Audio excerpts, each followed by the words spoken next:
Now, it remains to be seen whether South Africa will emerge from coalition governments or whether they will become even more prolific after the local government elections 1st of November. The local government elections in 2016 were seen as a turning point when the dominance of the ANC was diminished and more coalition governments emerged. The ANC lost control of three major metros at that time, namely Nelson Mandela Bay, the City of Tshwane and the City of Johannesburg. Some parties were saying coalition politics was the governance of the future. There, of course, have been many mishaps and fallouts along the way, and sometimes it has seemed that politicians have been more focused on squabbles across party lines than on service delivery. The three major parties are now asking voters for clear mandates so that they can deliver on their agendas. To discuss, we're now joined by a researcher at Mistra, that's Amuzweni Ngoma. We're also joined by senior lecturer at the Wits School of Governance at TK Pooe. Great to have you with us. TK, let me start with you. Professor Boysens was looking at the research of Mistra, so we'll speak to our female guest shortly. But she's been saying that coalition politics and governance epitomizes instability. In your opinion, has South Africa benefited at all from coalition governments, or has it mostly been negative?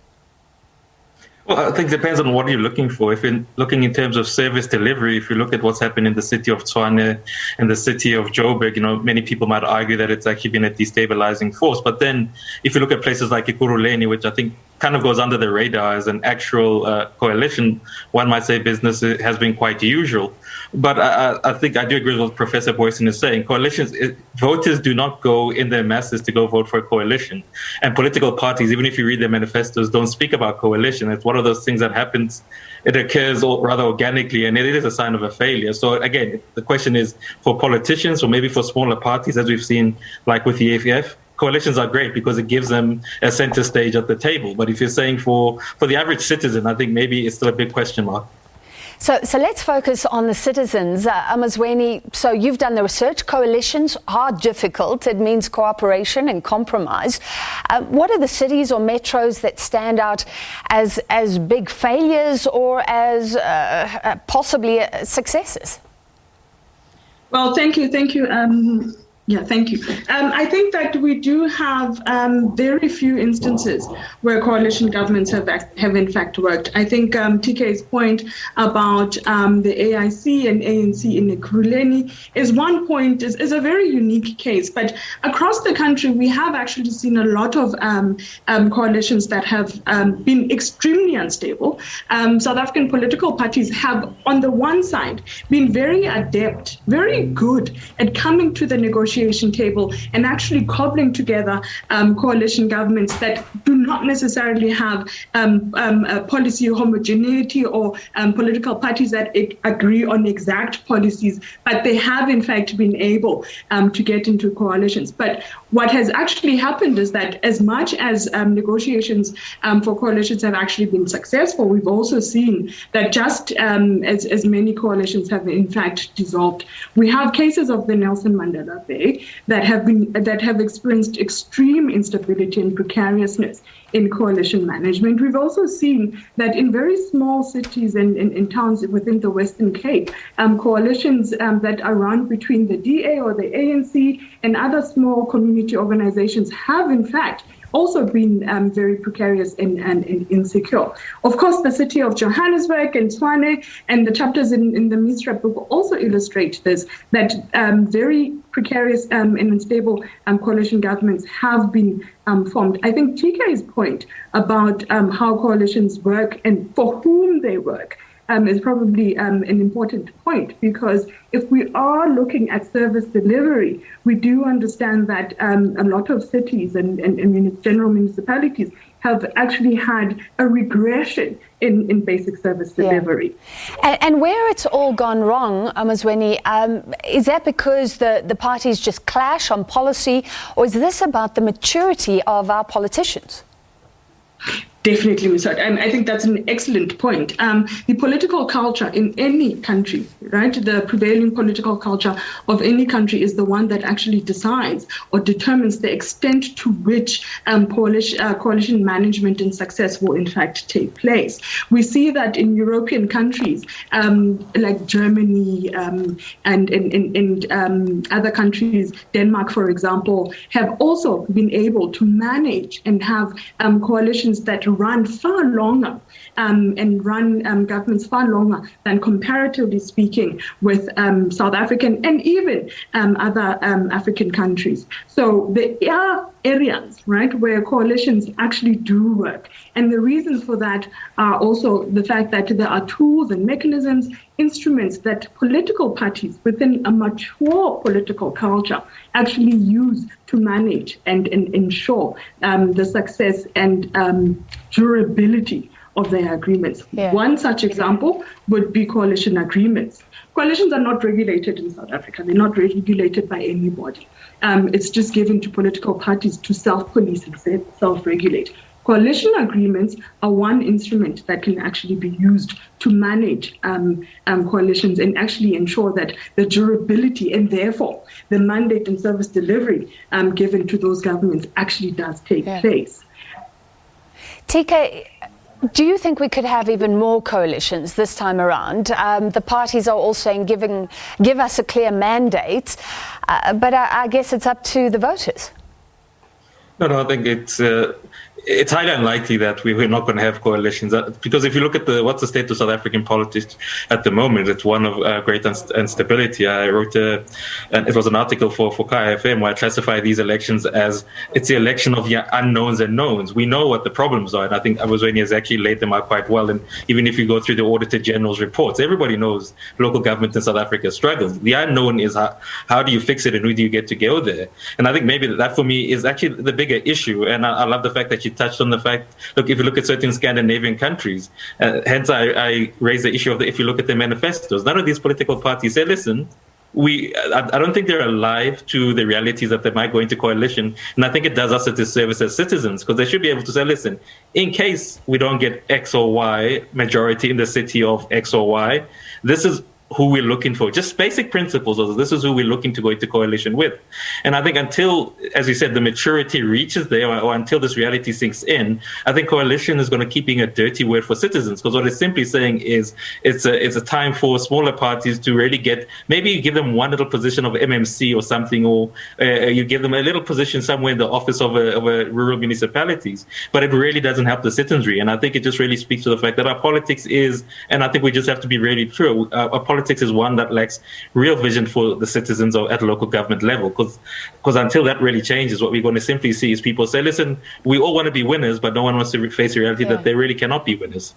Well, how can it change? It sounds like the parties are really hoping there won't be so many coalitions this time around. If that becomes the reality again, does that reality have to sink in and the politicians step up over time, I guess? I think the sad thing is, and as tends to happen in South Africa, that if this really goes down the rabbit hole that tends to go in South Africa, we're then going to have what I call commissions of inquiry, where everything goes there when you're not sure what happens in South Africa. And then there'll be some recommendation saying that maybe the law needs to change. But until that happens, unfortunately, we're kind of all stuck in a situation where we're just watching what happens. And I think it's sad because as a citizen and as a voter, you really don't have much wiggle room as to what you can do. Or maybe what we really should be doing is also even consider the issue what's going to happen when individuals come into it, because I think that creates another layer of problems. I'm sure Amuzweni will probably just touch on a bit.